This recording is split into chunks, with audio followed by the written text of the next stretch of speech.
Okay, we have everyone back. All right, we're going to start with our speaker. For those of you who have not met him yet, we have our esteemed president, our chapter president, Rick Travis. He is going to give us a talk on the native trees of the Piney Woods. It's not right here local, but that's okay. We're interested in them too, right? So anyway, without further ado, here is our very own Rick Travis. All right. Thank you, Stephanie. And to let you know how this talk kind of originated, Bill Woodfin with Native Plant Society actually asked me to put something together about the Piney Woods a year ago. What was really, I was glad to do it. I went to school in Nacogdoches. Lisa's family is from East Texas. We drive down to Port Arthur all the time to see her family. And so we drive through there. So we spent about 4 or 5 months stopping off at the big thicket, at the state parks, at the national parks, doing hikes, taking a ton of photos, getting myself reacquainted and reawakening those dormant 40-year-old memories from my Nacogdoches schooling days, my forestry days, and kind of relearning the area and reappreciating the amazing diversity that is out there in the Piney Woods. So I gave that talk. It was a lot of fun. I enjoyed giving it. Seems like the Native Plant Society folks enjoyed it. Harvey, did you guys enjoy it? Did you like it? And I apologize, you get to hear it again. I know. So, but it's been a year since I've done it. Literally did it in August last year. And so I'm happy to do this for y'all. And I'll use a little of the East Texas vernacular. Okay, we're fixing to go on a walk through the Piney Woods. All right. So here we go. First thing I want to do, if I get her moving, wait, let me click this real quick. Yeah, it's okay. So I know what to do. There we go. That is the Piney Woods ecoregion. If you're not that familiar with it, it's a wedge-shaped piece that is on the far east side of Texas. The Sabine River runs on the east side of it. It does not go all the way down to the coast. You've got your coastal marshes and prairies that begin when it begins to flatten down there as you're approaching the Houston Beaumont area.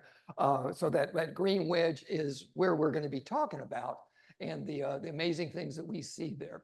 And here, this is a little bit of an overview of the ecoregion itself.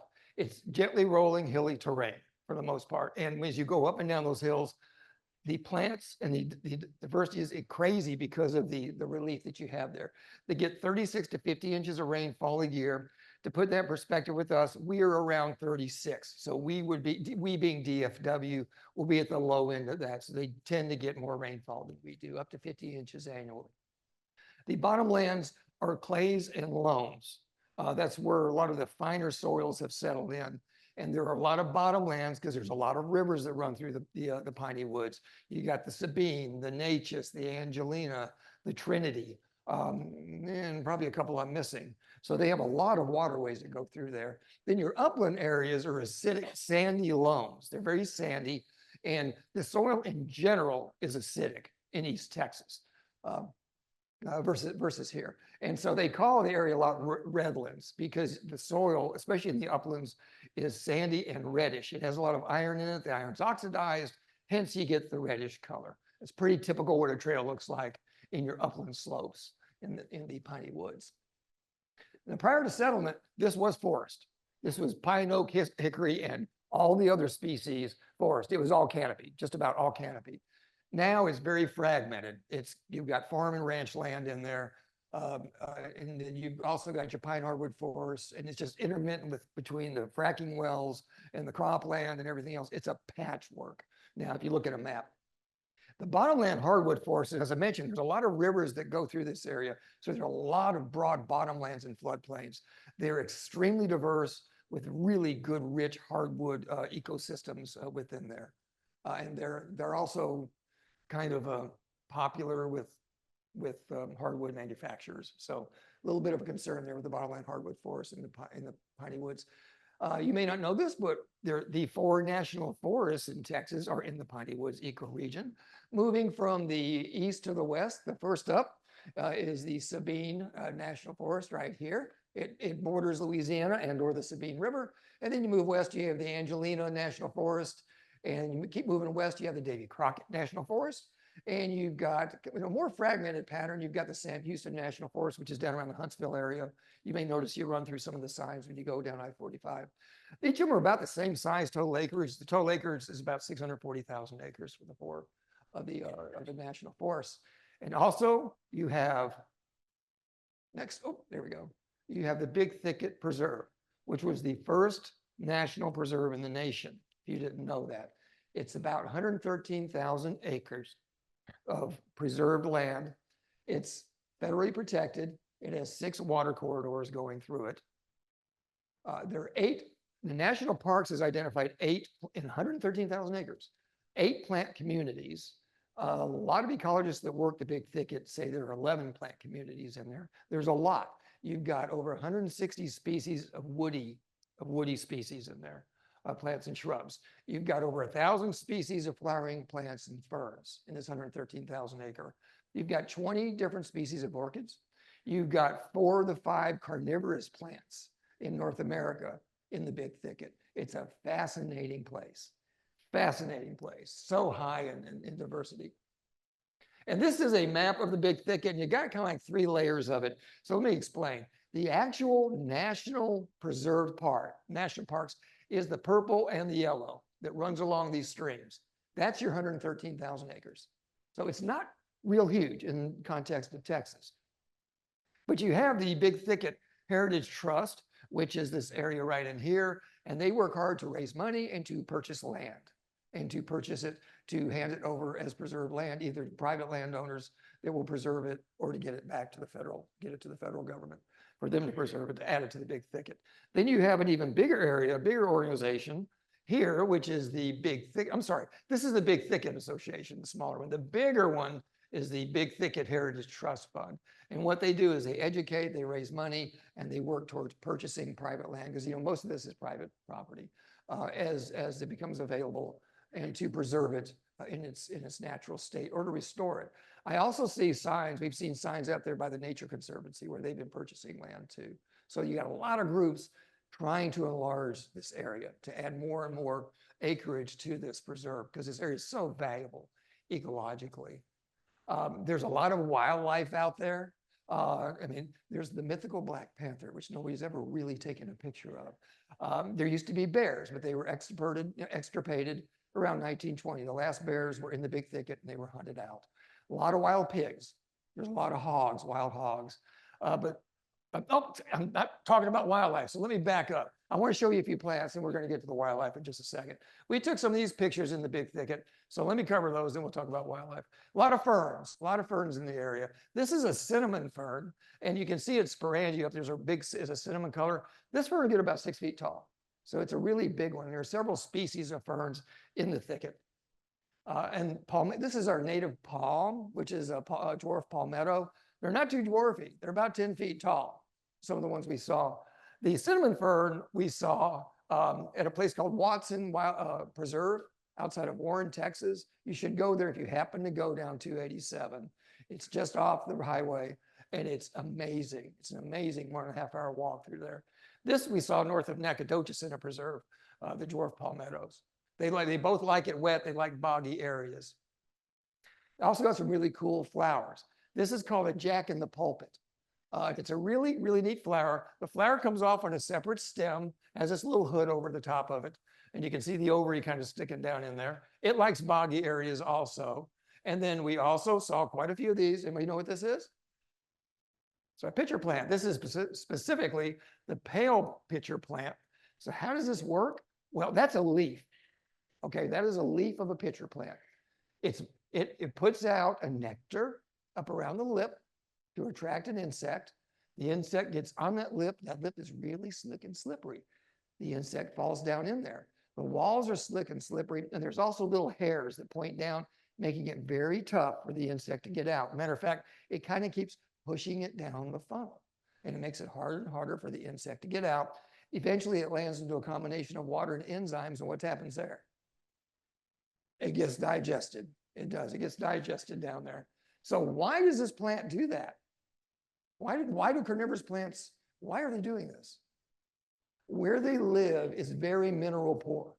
Boggy areas, have a lot of just clear water that runs through them, and they're not mineral rich at all. So as they evolved, they had to figure out a way to survive. How am I going to be able to get my nitrogen and phosphorus and other minerals?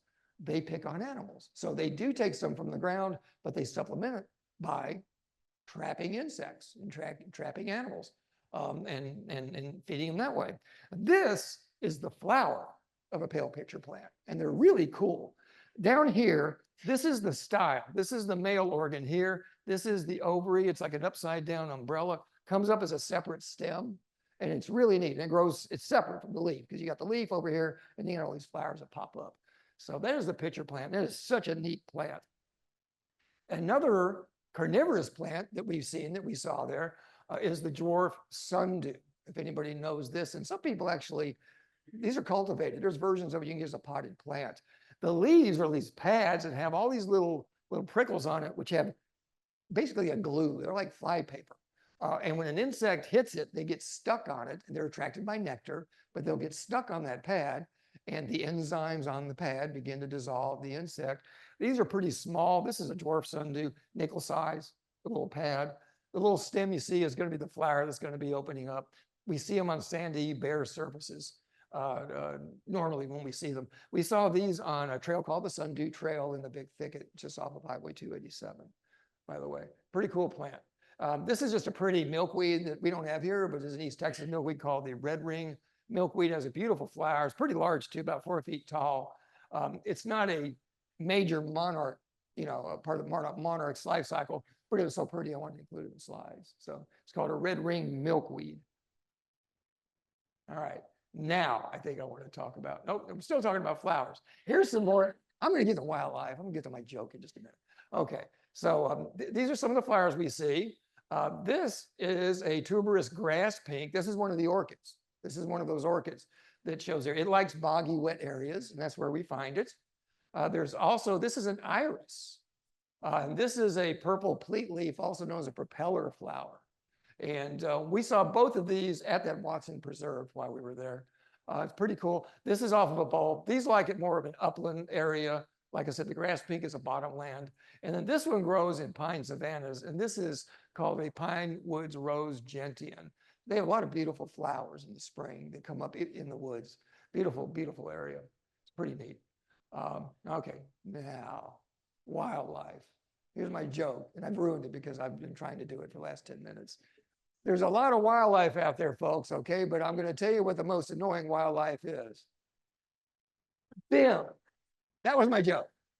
They got really big mosquitoes, and they have a lot of them down there. If you go to the Big Thicket, you're going to want to take a bath in mosquito spray because they're pretty rough down there. They're very numerous because it's a very moist environment. Anyway, so that was my joke. So now we're going to get to the trees. How did I curate the trees that we're going to be looking at?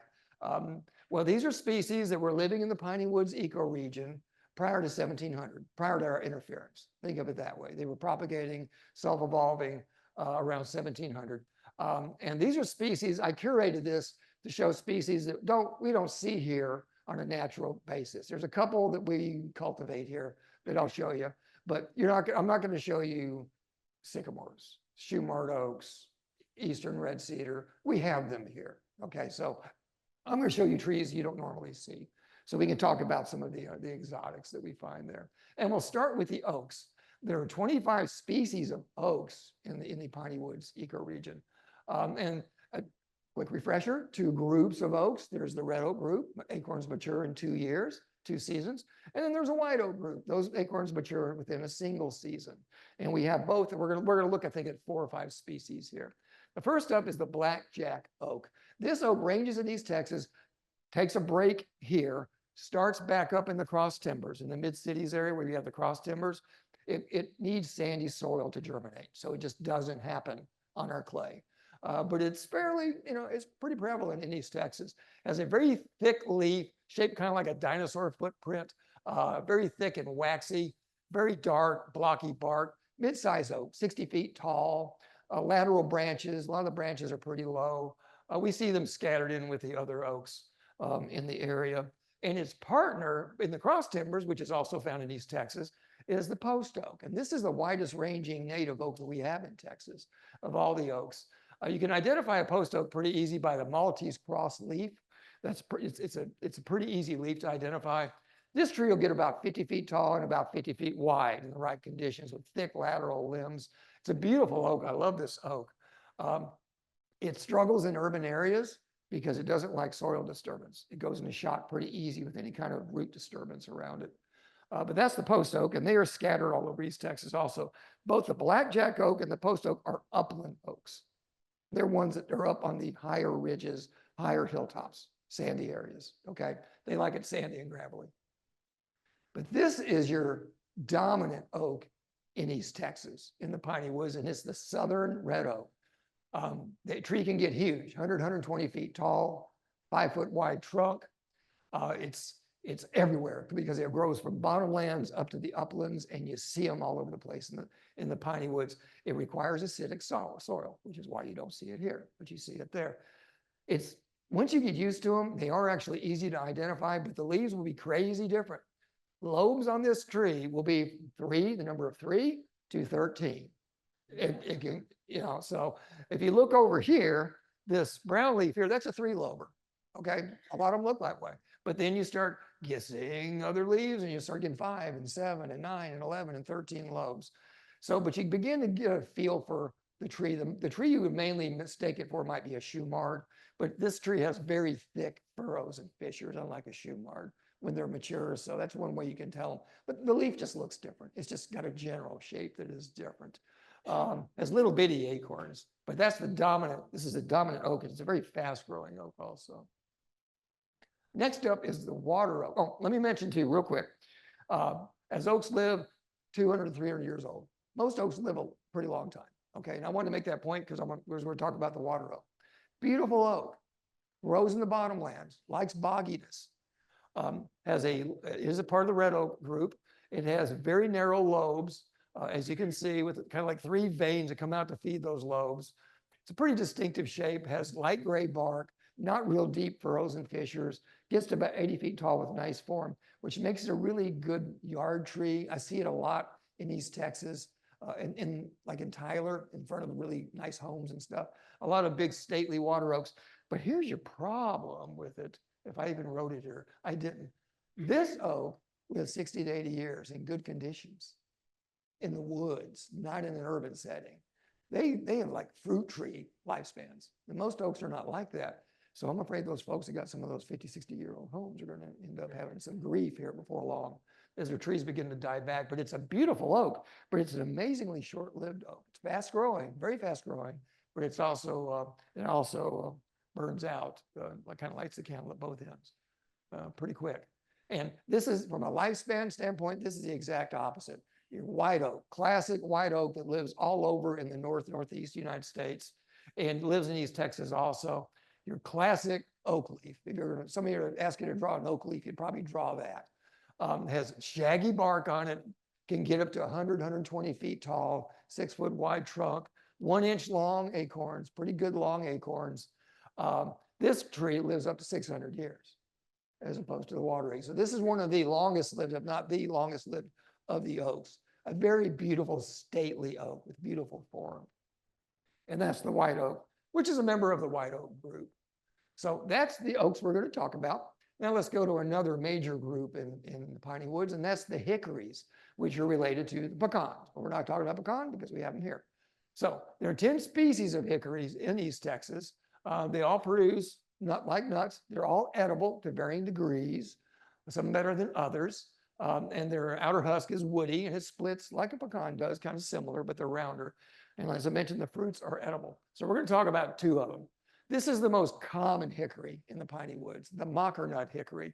It grows mainly in the bottomlands. It likes rich soil.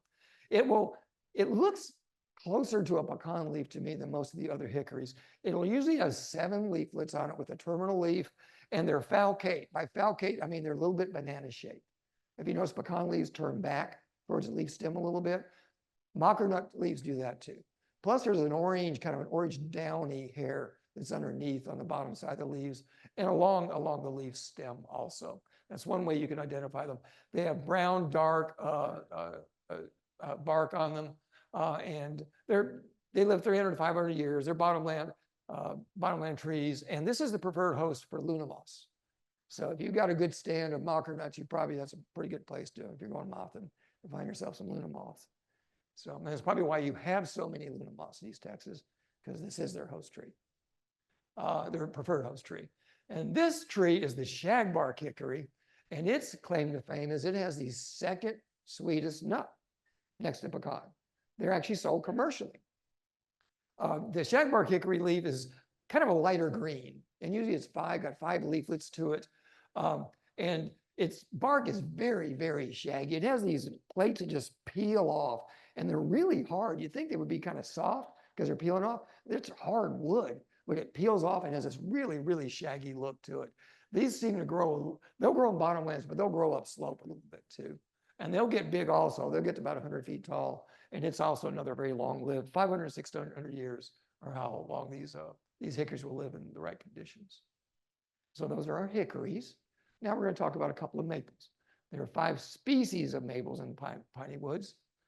Now, most maples, and these Texas maples, are polygamo-dioecious. When we teach trees here, trees are either dioecious or monoecious, with a couple of minor variants. There's a lot of polygamo-dioecious trees in East Texas, which means you might have boy trees and girl trees of that species, and you also might have boy and girl tree in that species.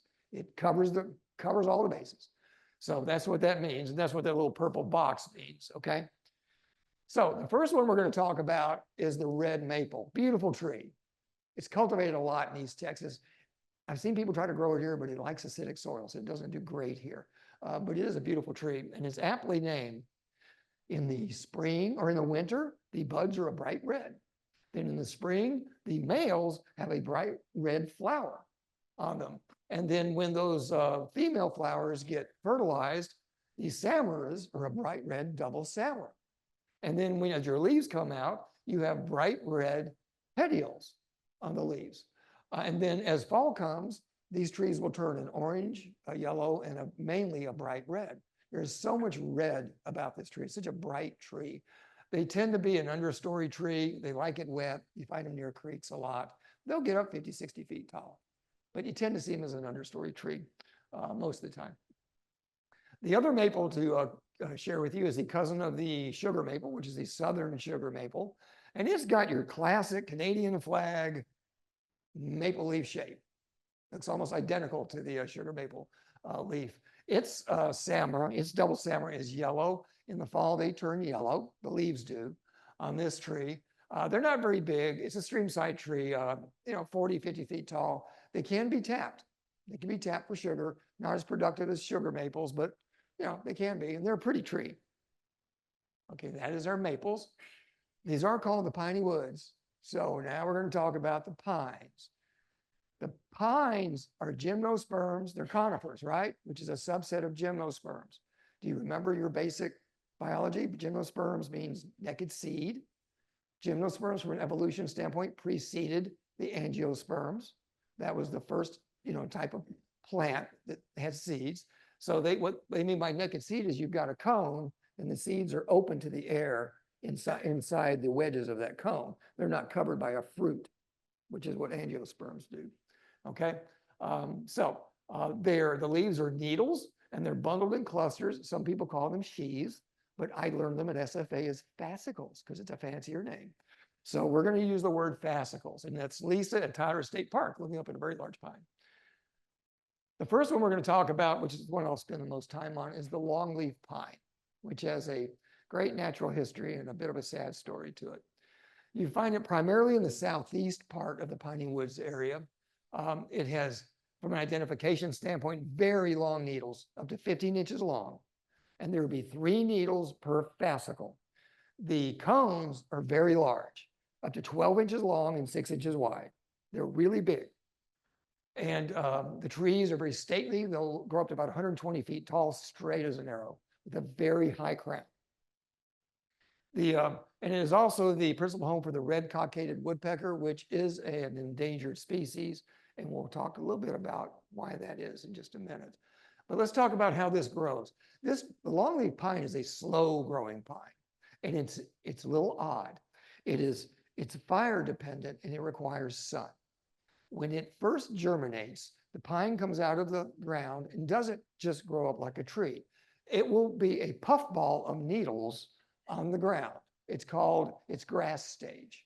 While it's in that grass stage, it's laying down a taproot, but it's not trying to grow up. It's spending its energy building the taproot. It may do that for 25 years, sitting there as a puffball. Usually, my experience, it was 3 to 7. It will spend that time as a grass stage. Then it will get triggered by an event. Fire will trigger that tree to begin to move up. This one right here is coming out of grass stage and beginning to move up into tree form. Or it may just be, it gets more sun. A tree fell and it gets more sun. Something is triggered it to eventually take off. And so they will begin to grow, but it may spend over 2 decades just sitting there as a puff of needles.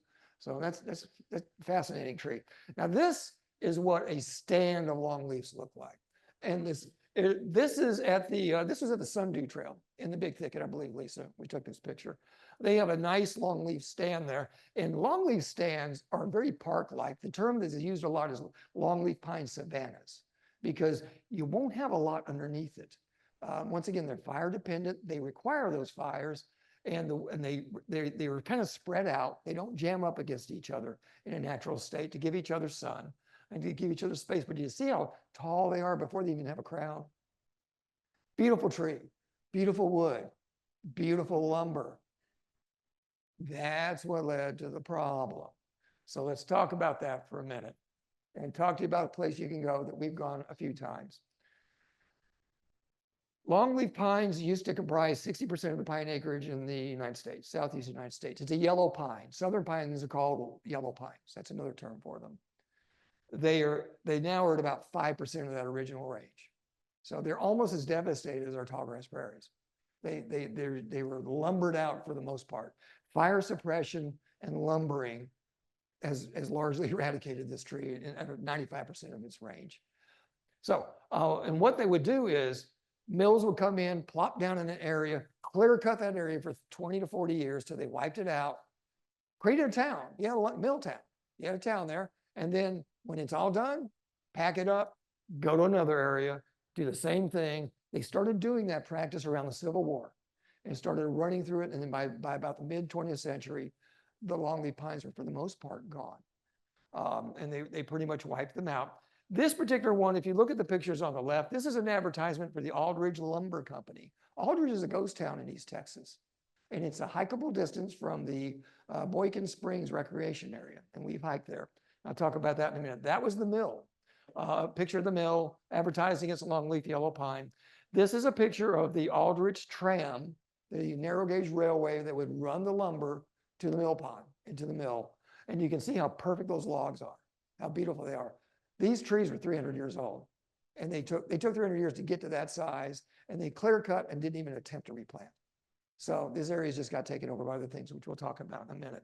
That tram, that narrow gauge, the bed of that is part of your hiking trail to Old Aldrich, to the ghost town, by the way.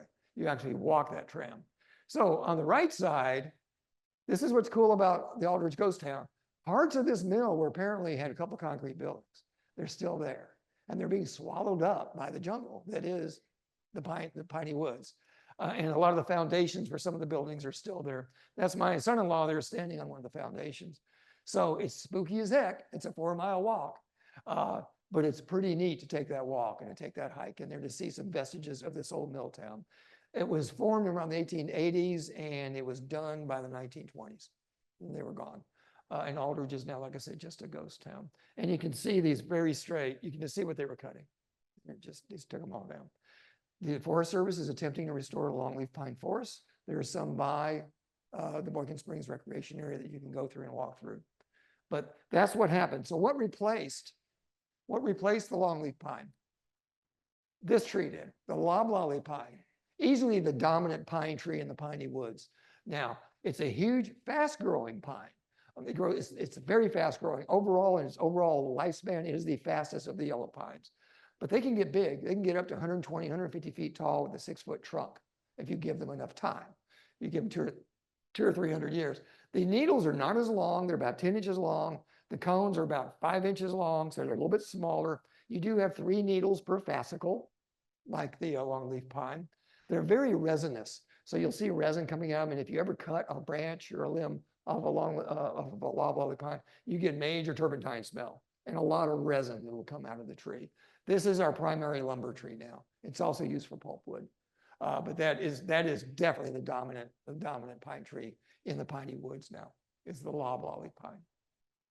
Another tree that grows there, and mainly in the northern part of the piney woods, is the shortleaf pine. And you find it there, it's the most cold resistant and cold hardy of the pines. And it actually has the widest range in North America of any of the yellow pines because of its cold hardiness. It doesn't get as big as a loblolly. It's about up to 80 to 100 feet tall. It doesn't grow quite as straight, a little shaggier. It has very short needles. That's why it's called a shortleaf, about 3 or 4 inches long.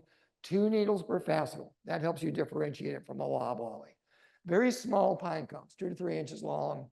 And like I said, kind of shaggy bark, doesn't grow quite as straight, isn't used a lot commercially, but it's part of the ecosystem, and it's a cold hardy pine. Very adaptable. So that's our pines. So now we're going to go into the swamps, and we're going to talk about tupelos, which is where you find the tupelo trees. There's 3 species. We'll cover all 3 of them in East Texas. Tupelo is derived from the Creek word for swamp tree. Makes sense, doesn't it? That's where they grow. They are polygamo-dioecious, long-lived, 500 to 600 years or longer. They all have good fruit that wildlife loves. And so the first one we're going to show is the one that doesn't require quite the swamp the other 2 do. And it's also well, I'd say it's the biggest one. It's the black tupelo, also known as black gum by East Texas folks. You may know it as black gum. It likes wet, poorly drained sites and floodplains. It's slow growing, has a big taproot, real popular with birds when the berries come out, very popular with the birds. And the honeybees, you've heard of Tupelo honey? There's actually a restaurant in Frisco called Tupelo honey. If the bees that feed off these flowers, apparently it makes a superior honey, and Tupelo honey is sold commercially as a superior honey, as a good honey, which you can buy online if you'd like to. But it's a very big tree, very pretty tree, and has beautiful leaves in the fall, has beautiful color in the fall. So let's go down a little bit deeper into the swamp.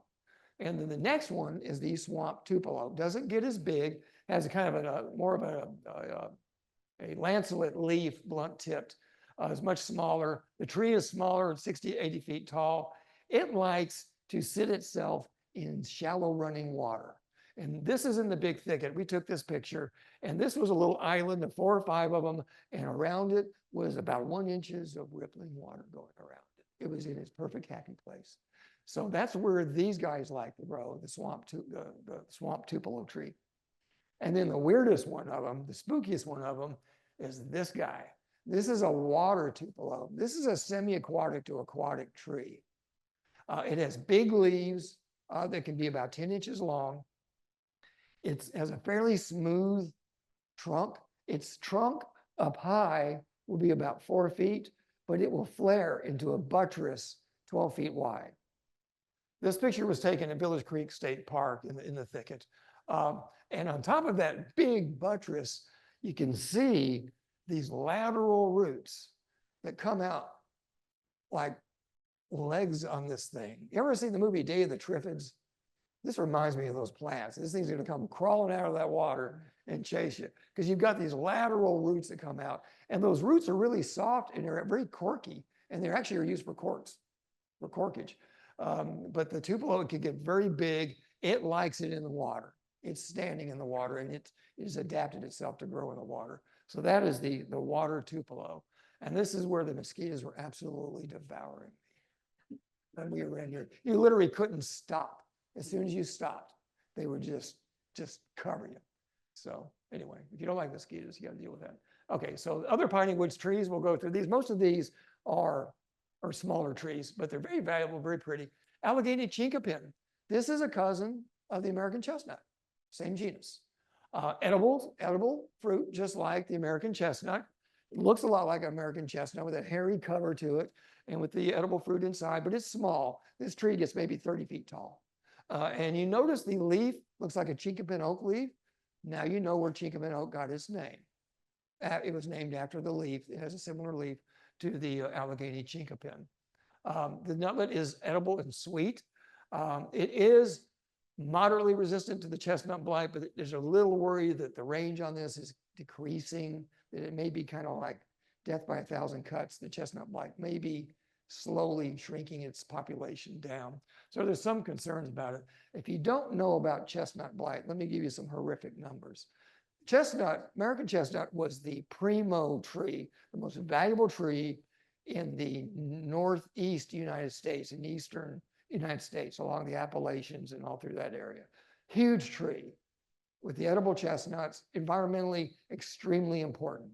1904, some Japanese chestnuts were imported over here and had a blight, a fungus on them called chestnut blight.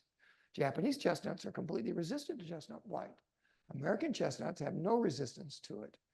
Within 40 years of that introduction, 3.5 to 4 billion American chestnut trees were killed. 4 decades is all it took to completely wipe them out. There's a few survivors in the eastern area, but they come up as suckers, then the blight brings them back down. They don't grow as trees. There are 2 isolated patches in, I think, Wisconsin and Michigan. They were isolated from there, and they're being protected, of several hundred chestnut trees that are being protected, and scientists are trying to figure out how to get a resistant chestnut going again. And they're making progress.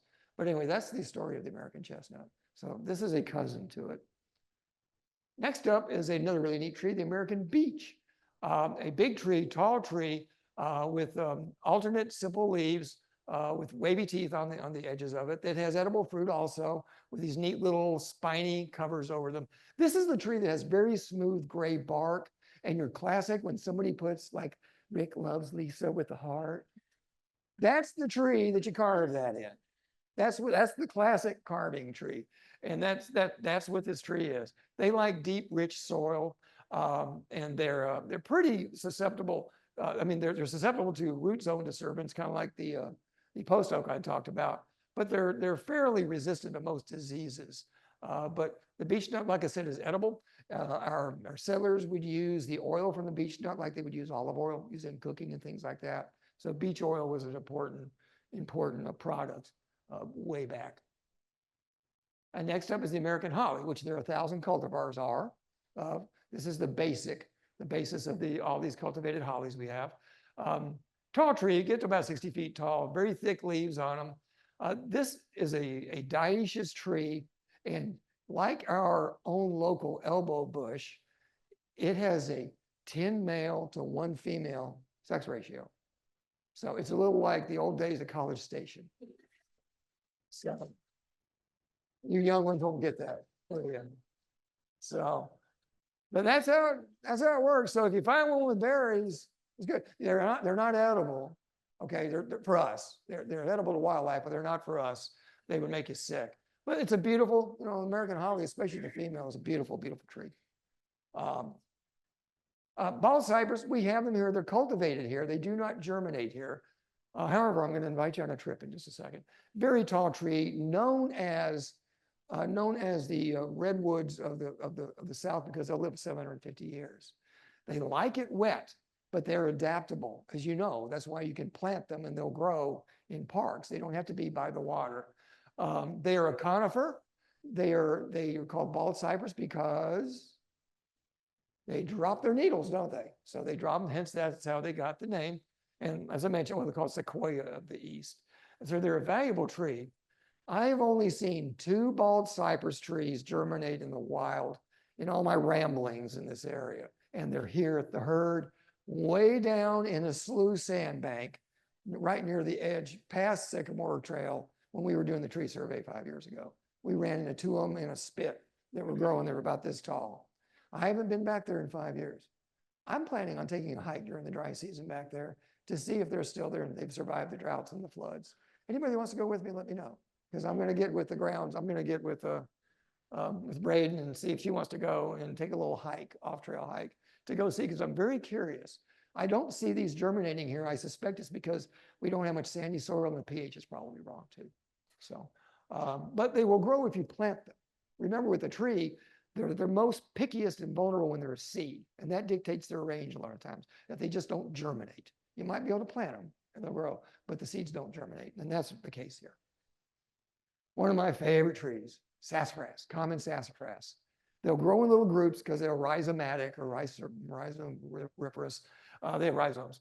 And they will have these mitten-shaped leaves on them. And the fruit, once they finish flowering, will have these little red cups and these little fruits, which wildlife loves. They don't get real big, but we did see one at Fort Boggy State Park. It was about 60 feet tall, easily the biggest sassafras I've ever seen. Most of the time, they're like this, and they're just all over the place once you find a patch of them. Very aromatic. Has anybody ever smelled a sassafras root?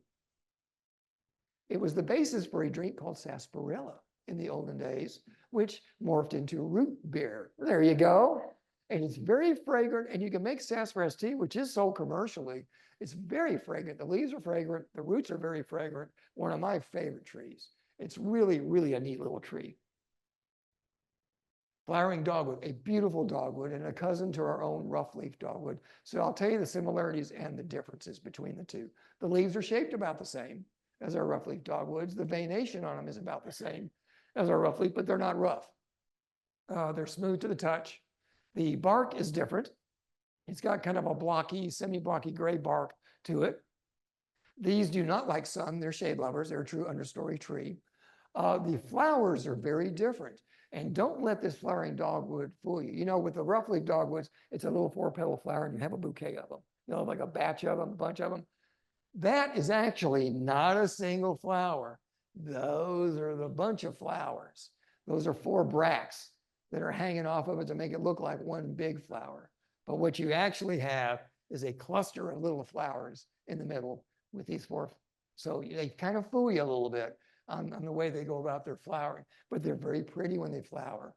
And when when they fertilize, you have red berries versus white. Roughly dogwood has white berries, and the flowering dogwood is red. And then in the fall, they turn a brilliant red. Really pretty, highly landscaped tree in the east, in the Piney Woods. Once again, they just don't grow here. We don't have the right pH for them. This is another streamside tree, the red buckeye. It is a palmate leaf. 1.5 leaflets come off of it. It has beautiful flowers in the spring with these long red tubular flowers. Guess who likes this tree? Hummingbirds. It's a hummingbird fave. Okay. Uh-oh.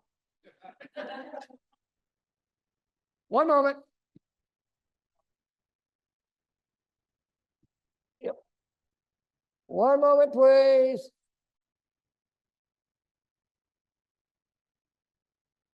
Yeah, I got it. I did forget to put my power cord on. You want to plug that in there?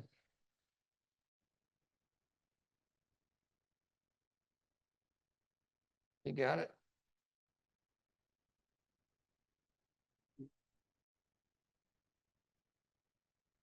Are we in? All right, we're back on. Yay, that wasn't too bad. Let's see how we're doing. Okay, we're doing good because we're near the tail end. The tree tends to lose its leaves a little bit early in the season, sometimes in late summer, which they're not sure why, but it just tends to de-leaf itself. It has these great little 3 nuts things that come out once the flowers are fertilized. And I think I've got on the season, the young shoots are poisonous if ingested. And Native Americans actually crush those parts, throw them in the water, and apparently it would stupefy fish. So just put it in the water, it gets in the water, fish float up. And that's not a very sportsman way to fish, but if you're hungry and you need to feed the family, that's a good way to do it if you happen to have a red buckeye in the area. It's a streamside tree, as I mentioned. Next up is another streamside tree, likes it wet, likes along rivers and streams, and that's the river birch. Its leaves are kind of a spearhead shaped, I might say. They're toothed, they have a flat bottom. It's called cuneate bottom to it, and it's kind of wedgy. But the main feature with your river birches are the trunks. They have this bark just peels like paper off of them like this, and they just be super, super shaggy. But they're really pretty. They're a good streamside tree that's great with erosion control. They kind of do what black willows do. They're a pioneer. They hang onto those stream banks and help prevent erosion. And it's used a lot in landscaping. And I've seen people try to landscape here. Once again, they struggle here. So it really is an East Texas tree, likes that acidic sandy soil more. That's the river birch. Interesting tree, southern magnolia, interesting genus, southern magnolia.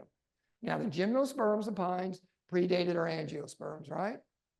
But amongst our angiosperms, this genus, the magnolia genus, was among the first flowering plants. And all the other hardwoods that we've been looking at, it preceded them by millions of years. This tree did. So this is evolution-wise, this is a throwback, the southern magnolia. Very, and you're probably familiar with it because it's so heavily cultivated, the big thick leaf on it. The flower is fascinating. It will open up in the morning, stay open for a day, then it will close. Stay closed for a couple of days, then it will open up again and instantly dissolve. And it will leave this seed ball thing with these bright red seeds on it. And sometimes these seeds will fall out and dangle on these little tethers. So it's just an old form of life. It's weird. It's weird compared to most things that we see. They can get pretty big. That one, we saw this tree just outside of Woodville, and it was about 70, 80 feet tall. That's really big. You know, we don't see magnolias like that around here. But in the woods and those kind of conditions out in East Texas, they'll grow that way. But anyway, this plant dates back 130 million years, or at least the genus does. It's a fascinating tree from a biological standpoint. That's the southern magnolia. Okay, I mispronounced this tree a lot till I finally got into trouble and Lisa corrected me. It is swamp TT. So let's all say it. I'll do a sentence and you finish it. I just drank a gallon of water and now I need to go. There you go. Swamp TT. Thank you. Okay. This is a little bogland lover. It's the smallest tree, 20, 30 feet tall max. I wanted to bring it up and show it because it's got these great flowers in the spring. And it's in the southern part of its range, it doesn't drop its leaves. But in the northern part of the piney woods, it acts deciduous. And when it changes its colors in the fall, they're brilliant red and orange. It's the prettiest little tree. They go really, really bright red and orange. And so it's a really cool little tree. And it's the seeds are eaten by birds. And it's just a small little tree that I find a lot in the boggy areas, in the piney woods area. The swamp. Thank you. Thank you. I had more fun with it with the other pronunciation, but I was getting in trouble with it. Sweet gum. You see these around here. I got to admit, I got two of them in my front yard. Came with the house. But it's a really, really good tree, and it's an important tree in East Texas. It has these kind of star-shaped 1, 2, 3, 4, 5, 6, 7, I think 7 or 9 lobe leaves, very sharp lobed. The seeds will hang down on long stems, and they've got those little landmine-looking seed heads on them.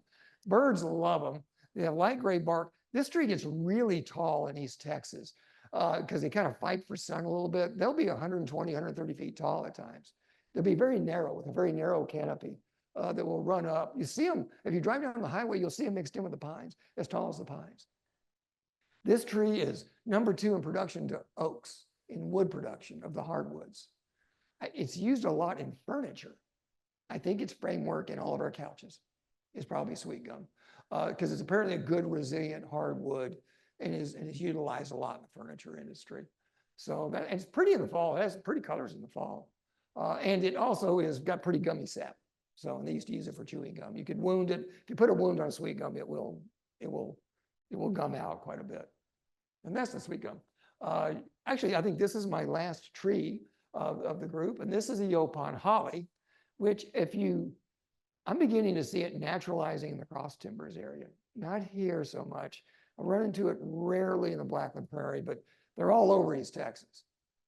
They're over in the cross timbers now. I see them in the woods over there. The tree is a holly. It is an evergreen holly. It looks similar to our possum haw, but it's an evergreen. The leaves are a little smaller, a little bit thicker. The berries are a different color red. Okay, they got a little bit different tone to them. More of a garnet maybe color, where the possum haw is brighter. That's one way you can tell them when they're doing their berries. They are dioecious though, so I'm talking about the females will have the berries on them. This is one of two plants that we have in North America that has caffeine in it. The other one is called a Dahoon holly, which grows in Florida, but this is the big gun. This has like 5 times more caffeine than the Dahoon holly. It has about 2/3 the caffeine level of coffee. So a cup of Yopon holly tea would be about 2/3 caffeine of a cup of coffee. So that makes it pretty unique, and that's an industry. The Yopon tea is pretty good. I've bought it. I've bought it, and it's a black tea, and it's actually pretty darn good. So, and it's widely cultivated as an ornamental also. So as I wind it down, I'm going to show you a few books that I use, along with us getting out on the road and doing the hikes, books that we use and that I use, for tree lore, for tree information. Trees of Texas by Robert Vines is a subset of the big Robert Vines book on all trees, Texas. So it's just a subset of it. The late Benny Simpson, his Field Guide to Texas Trees, is one of my very favorite books for getting good, concise information on trees. This is a good book about the natural history of East Texas, which is its subtitle. It's called The Land of Bears and Honey. It's a little sad at times, when you hear about the exploitation and what went on and how parts of East Texas, the ecology was ruined. And some of the battles that went on with creating the big thicket, there was a lot that went on. That was a lot of work, folks, by a lot of people for a lot of years to get the big thicket started. Also, there is Howard Peacock's Nature Lover's Guide to the Big Thicket, River Woods, Exploring the Wild Neches River, which is one of the major river ways that goes through there. And then, this may surprise you, Realms of Beauty, the Wilderness Areas of East Texas. This is written by Ed Fritz. Ed Fritz, as you know, was the person that pushed hard to create the Great Trinity Forest and to get it preserved. That wasn't his only accomplishment. He was a major player with the Big Thicket also in getting that preserve moving. And he's written this really nice book on the Realms of Beauty. So it's a really good book. Also, before I've got the books up here. If you guys want to look at them as we wind down. Also, if you want a real blast from the past, this is my freshman tree leaf book from Stephen F. Austin, where I had to go out and find 100 trees, species, and catalog them. I got 100. Notebook paper and cursive writing. So you youngers come look at the nice cursive writing, which I can no longer do, which is readable. And so anyway, that's the kind of things that we did and as a freshman. And that is it. Do we have any questions? Do we have some? Do you have a mic? We need to, you want to run the mic? Let me get you the mic. Who Hang has a on. question? Let the mic come. Okay. Yeah, okay.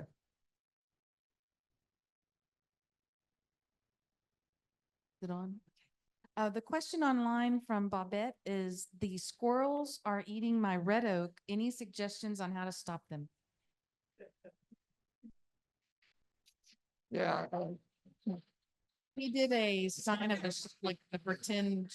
No, I mean, they're going to eat the Didn't see. acorns. They're going to eat them. That's what they do.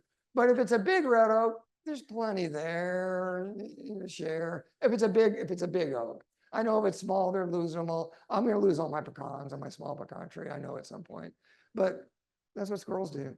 And then the last one is this going to be like a chapter hike? Like, would you like, could we all sign up to go down on a bus? Just anybody, just email me. Okay. Just email me. Do I have my email address anywhere? Okay. It's TravisFam2, TravisFam2 @yahoo.com. Just use that's my personal email. And we'll use put it. that in the newsletter. So, okay. Yeah, I want to take a hike. Anybody that wants to go down there, it's off trail. We're going to have to go down to the edge of the herd that nobody goes to because it's in that slough. That slough runs off and on by Wilson Creek here at the herd. It's dry in areas, it's wet in areas, and it's way down there on the sand spit. And I'm just wondering if it's still there, if those 2 ball cypresses are still growing. One more from Greg. He wants to know, how do you eat hickory nuts? They seem really hard. Well, you got to take the big shell off. If you're trying to eat them with that, yeah, you're going to break a tooth. So, they may process them to soften them up. They may roast them or something, maybe to process it, because they're not as good as pecans. But like I said, the shagbark hickory though is the most edible of them. It's the best of them. Yes. I heard earlier you said that the red buckeye is a good hummingbird tree. Is that a good tree to like try to transplant, or should I pick it? Not here. Okay. I wouldn't do it here. A lot of these trees that we talked about, they just won't work here. because the soil in East Texas is more acidic. It's sandy in the uplands, it's loamy down in the bottomlands, but the pH is really what causes problems when people try to bring in most East Texas trees. Some do, but that's one that doesn't. It won't work here. Yeah. Not well. More So. questions? Anything else? Oh, Yes, Ernie. oh, hold on. Right up here. Yeah, Ernie had a quick question. What are you talking about? I know there's a small magnolia variety that grows in the southeast. I wonder if those are in East Texas. Not the big one. It's a smaller, very beautiful, small shrubby plant. Yeah, It there has are. glossy leaves. Yeah, there are actually several species of magnolia in East Texas. Okay. I covered the big gun. And there are some, there's also, was it Bay Magnolia? And then there's that Yeah. huge one we saw at Watson Preserve. It had magnolia leaves this big. It's called a big leaf magnolia. Yeah. And the leaf was like an umbrella. It was the craziest tree I'd ever seen. Something else. So there's actually several species. Yes, I believe that is in there too, in the Piney Woods. Anything else? We got a couple over here. Yeah.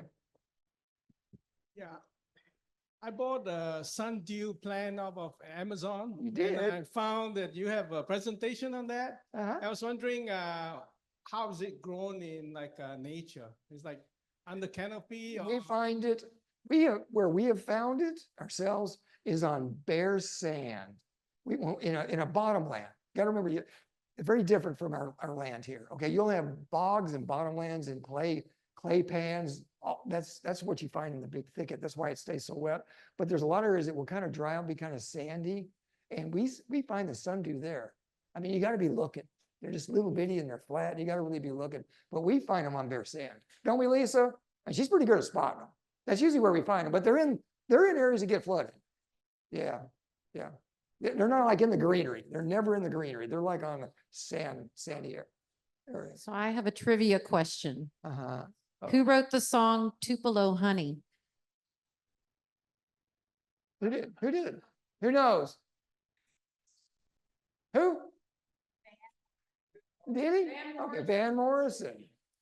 There you go. Good job, Francis. Good job. Any other questions that I can't answer? So- Well, if not, thank you very much. Hope you all enjoyed the talk.